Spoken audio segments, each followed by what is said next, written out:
all or most, actually all the apartments come fully furnished. So your bed, your couch, your TV, Wi-Fi, your Ooh.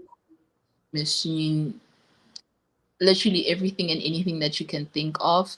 And rentals here start from like 4,000 rands, and it comes fully furnished. Even a teaspoon, even a mug, a cup, bedding, literally everything that you would need if you lived in an apartment. The only thing that you come with is like your toothbrush and your suitcase. That's all.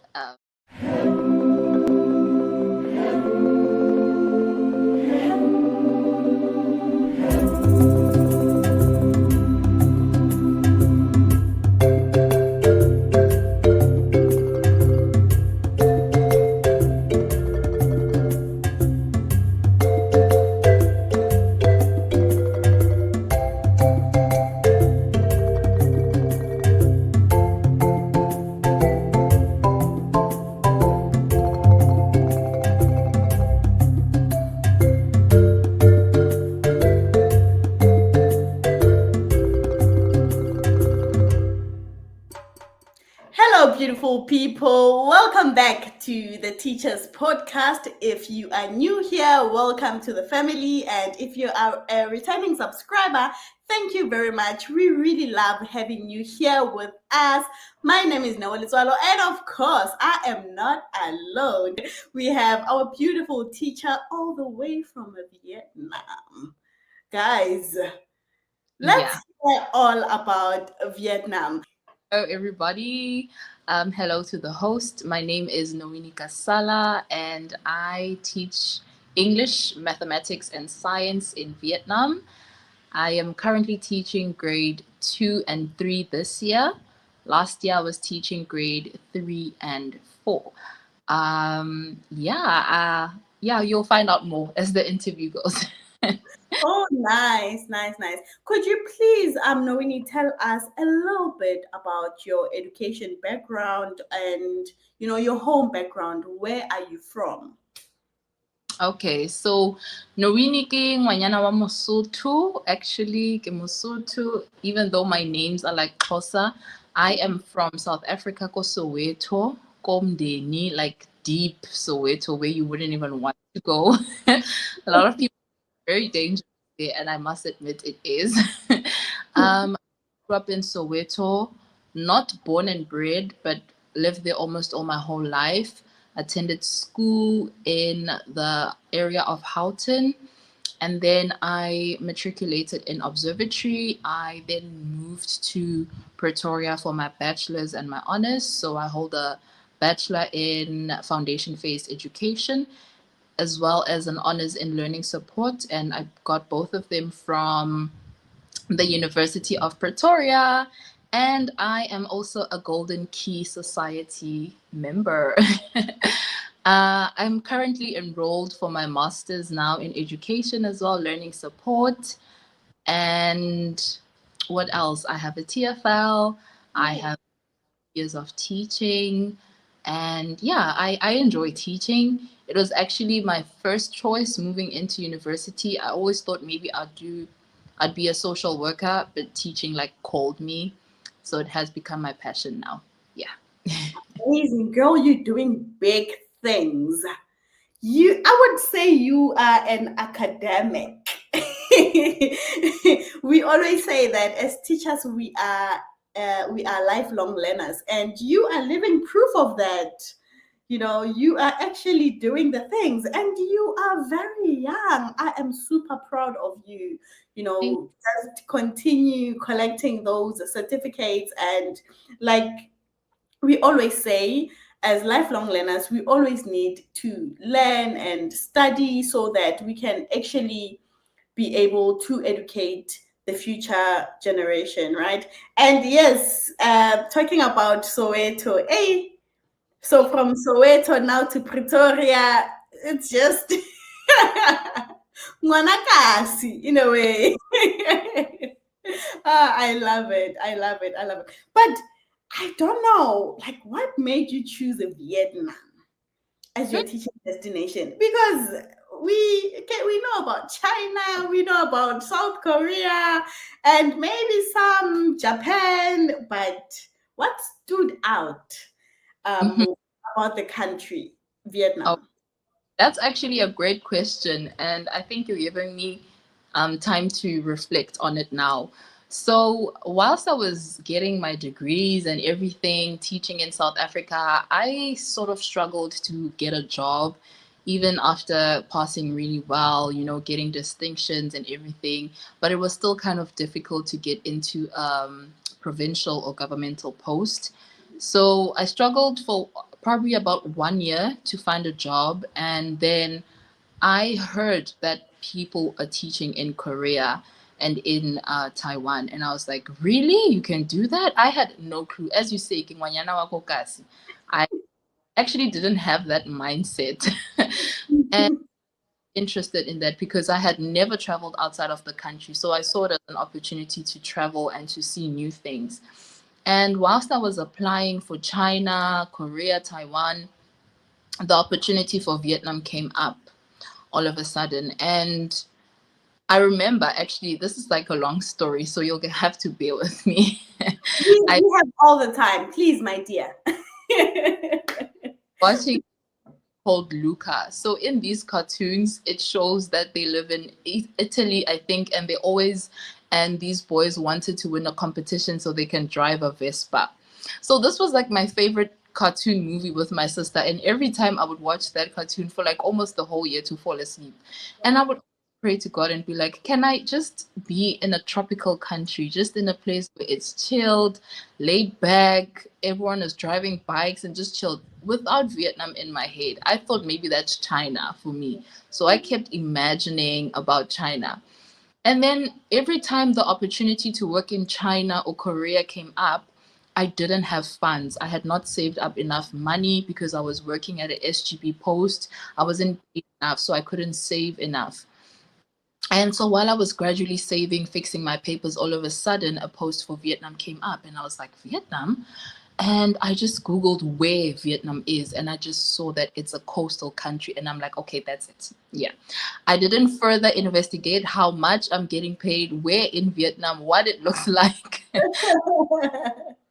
I just saw coast, and I'm like, that's where I'm going. So, yeah, that's how it happened. No plan, just God directing. Yeah. Amazing.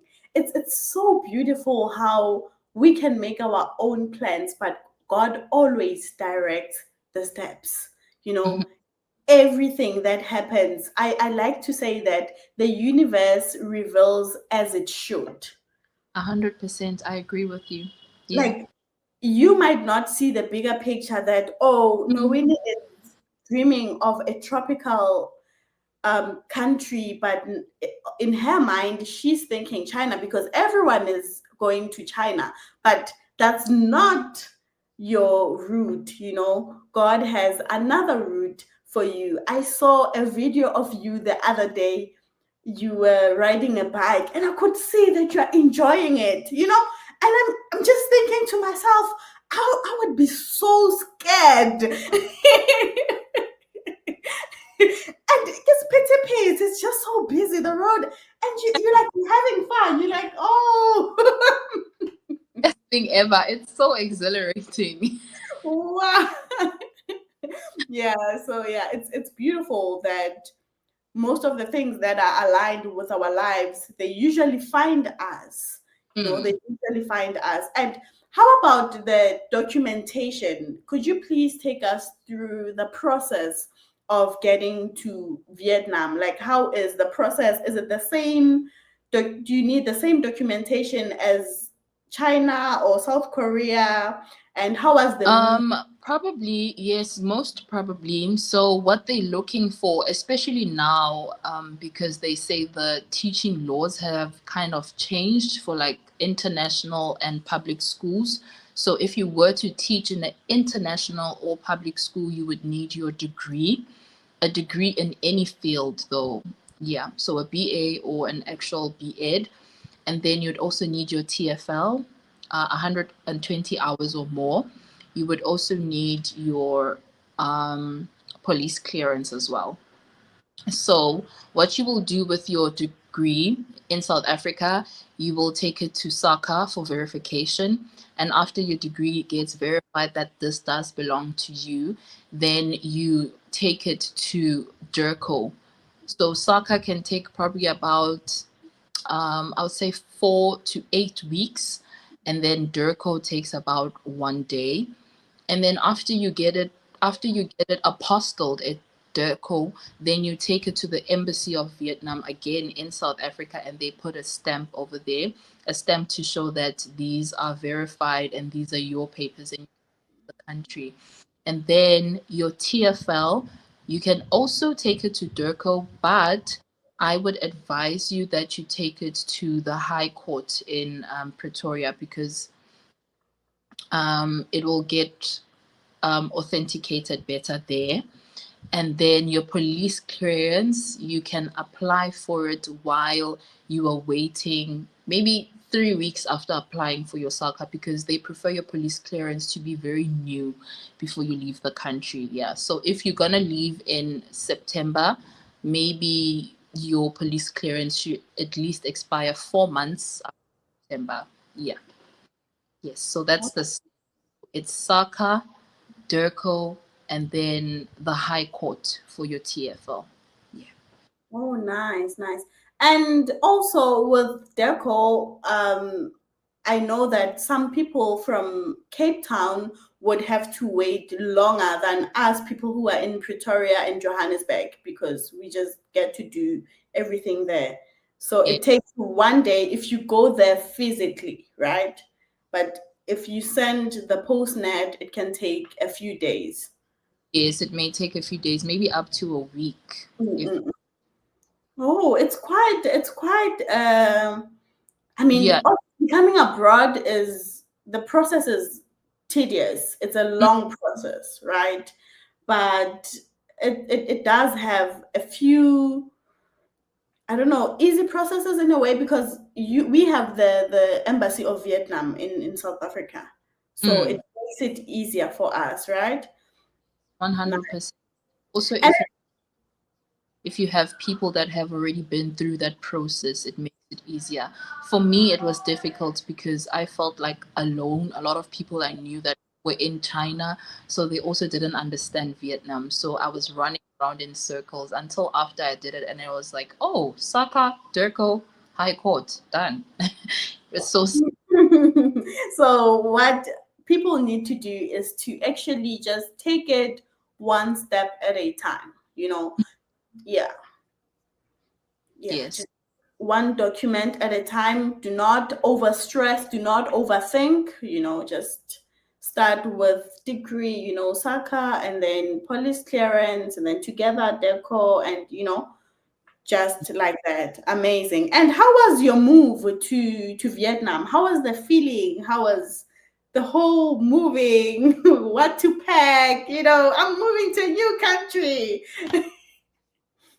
And so it was very exciting. It was very exciting. The thing that stood out for me was not packing any jackets, because they like it is very hot here, so don't come with any jackets. So I'm like, yay! I It's get not year round. yeah, yeah. We don't have winter where I am here in Ho Chi Minh City. We just have a rainy season and a hot season. That's all. So if you do pack a jacket, it's because it's raining, not because it's cold. Also, I didn't really pack much. The only thing I packed were like a lot of sandals, dresses, skirts, cardigans, and stuff like that. Maybe stuff for like your hair products if you have natural hair. But everything else that is in South Africa, they do have it here in Vietnam. And also, I told my family like 3 days before I left for Vietnam. So the whole time during the whole process, they had that I don't want to teach in South Africa and I'm not happy. And I made a group chat and I sent them a message that I got a job offer in Vietnam and I'm leaving in 3 days. And they were like, what? What do you mean? And I'm like, yeah, I'm leaving.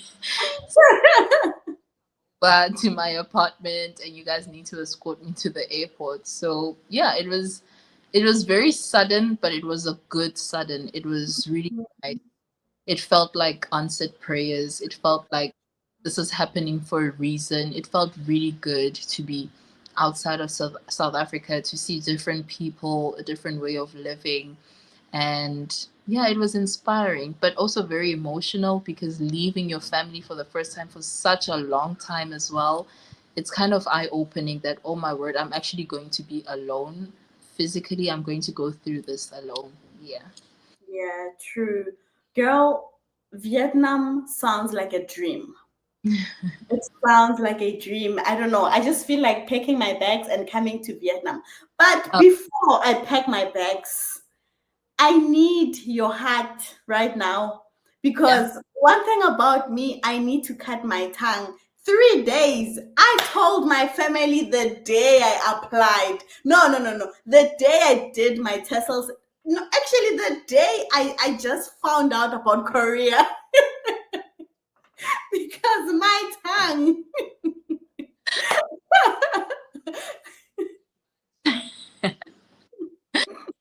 I wait. Yeah, like it's very important sometimes to just keep things to yourself. Ah, but I'm practicing. I'm practicing. Yeah, as long as the people that you're sharing with are like positive people. Yeah. Yeah, true, true. And then, are there any professional development opportunities in Vietnam, such as workshops, trainings, or any other certificates? Because I heard that you are not only teaching English but also mathematics and science. So, are there like some professional development? I would say the only professional development that you would get is during your training before you begin your job, although they're not going to hand you anything like a certificate or anything like that. So if you want to develop yourself, it honestly has to be online or at a physical school. You will have to register your own self for like short courses and stuff like that. But sometimes they can be like Facebook groups where they do have workshops and advice for new teachers teaching in Ho Chi Minh City or Vietnam.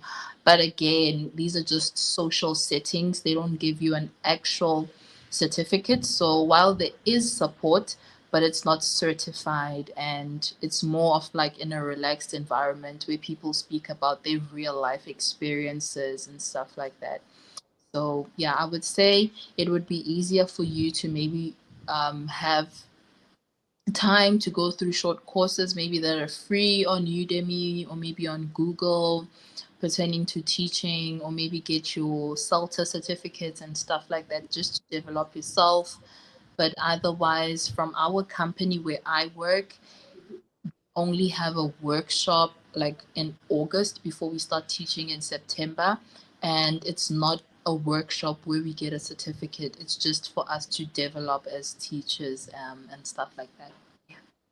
Oh, nice, nice. I really love the fact that you actually do have some sort of workshop because the problem we have in the ESL industry is that they sometimes will just take you from your country and just put you in the classroom. Okay. And as much as we might have experience, some of us are qualified teachers, but at the end of the day, you are new to the ESL industry. Mhm. So I like the fact that before you start your contract, there's actually some training. I think that really stands out for me because it's very important to adjust to the environment and also familiarize yourself with the curriculum and the way they do things. That's Yeah. so true. I agree with 100%. And also personal development and professional development, they go hand in hand. I think I really liked what you said that people can use platforms like Udemy and what's this other platform, is it Coursera? Yes, course essay. Yes, I think people also, we should take it upon ourselves sometimes as teachers to develop ourselves. I love the fact that you did your honors and you are now doing your masters. You're about to do the masters. I feel like that's amazing because at the end of the day, we cannot be waiting for our employers to help us with professional development, because you are the one who are in the classroom with the students, and it will be very good for you if you develop yourself, because students change every year. um, Exactly. yeah, the also the world is changing, and when the world is changing, the classroom has to change. The way you teach, the way you talk, the way you discipline and manage your classroom also has to change. But from your experience, what does personal and professional growth look like you said, you have experience teaching in South Africa and now teaching abroad in Vietnam. What does personal growth look like, and what advice would you give to someone considering coming to Vietnam to teach in Vietnam? Okay, so in terms of personal development, I would say allow yourself to be teachable and allow yourself space to grow and to learn. I find that maybe most of the time, when you know that you are qualified for something, you don't want to take anyone's advice anymore because you think, I know this, I'm qualified, I'm smart. But sometimes you're going into a new environment with different people from different cultural backgrounds as well. So be open to learning, be open to receiving advice and feedback on a personal level. Don't look at it as if someone is belittling you or someone thinks less of you. See it as an opportunity to develop yourself as a teacher, to learn from other people, so that what you learn, you can also use it in the classroom and also pass it down to more teachers that are going to come after you. So that's what personal development means to me. It means to be open to receiving feedback and not judging the feedback. And then professional development means knowing the strengths and weaknesses that I have in my career. So if I know that I'm good at classroom management and lesson planning, but at the same time, I know that I'm not good with computers and maybe I don't know, something else, I should be open to finding a professional person who can teach me how to use a computer, teach me how to use the internet to maybe make lesson plans or interactive fun games for my learners, to also again be open to learning and receiving information from a professional aspect. It doesn't mean that if you're good with maybe 2 or 3 skills that are needed for teaching, then you should ignore the rest of the skills that are involved in teaching. So, as you said at the beginning, with teaching, you become a lifelong learner. You literally learn every day. And that's what I feel young teachers, especially, should take that into account. We shouldn't be maybe stuck up like our past teachers that taught us, not wanting to learn that things change, things move. Be open to receiving, knowing that learning in the 21st century is totally different. And unfortunately, teaching is now a fast paced career where you always have to keep up and you always have to keep developing professionally and personally. Yeah. Oh, amazing. Great, great. I don't know, Noini. I feel that the knowledge that you have, and as young as you are, it shows how great the future looks, the future of educators. Because now we have a lot of young teachers, and it's amazing to sit down and have chats like this with teachers that are young, but also they love the profession. They live for the profession, they're dedicated to the profession. And I think the take here today is to keep on learning, be like a sponge, allow yourself, to soak in all the information, to sit down and listen to other people. I always say to people who want to come to South Korea, I always say to them, because in South Korea we co-teach. So I always say to them, you need to agree to be told what to do. Yeah. You need to be humble enough to allow someone else to tell you what to do. And Yeah. yes, and like you mentioned, that sometimes some people feel belittled. It's not to belittle you, but take it as some positive feedback that will help you in the future, because sometimes you don't really know that, oh, maybe I'm not doing this the correct way, or maybe it's the correct way in your country, not in their country. So that's also like some difference. But let's just do a bonus question before we close. What culture shock have you experienced in Vietnam? Something that was like, oh my goodness, what's happening here? Just give us one or two culture shocks. I think a culture shock that's not really a culture shock is the fact that it almost seems like I'm still in South Africa. Ooh. Okay. It almost seems like I'm still in South Africa because of like the noise levels and just how laid back and chilled everyone is from that kind of perspective, and how the people are as well. Like when you step outside, it's like ukokasi, or you still see street vendors, you still see people passing selling brooms and mops, and they have them on their back or on their bikes. You still see people having containers where they sell food, fresh food to school children, to people in the workplace. So in terms of walking in the streets, it feels like you're in Jersey CBD because it's big. There's a lot of people, a lot of bikes everywhere. And then another culture shock is when you go to the mall, because there's so much fish here since it's a coastal country. You can literally pick fresh fish over there swimming inside, and like the restaurants. I think that for me, I don't know if we have that in South Africa, but I guess I was not.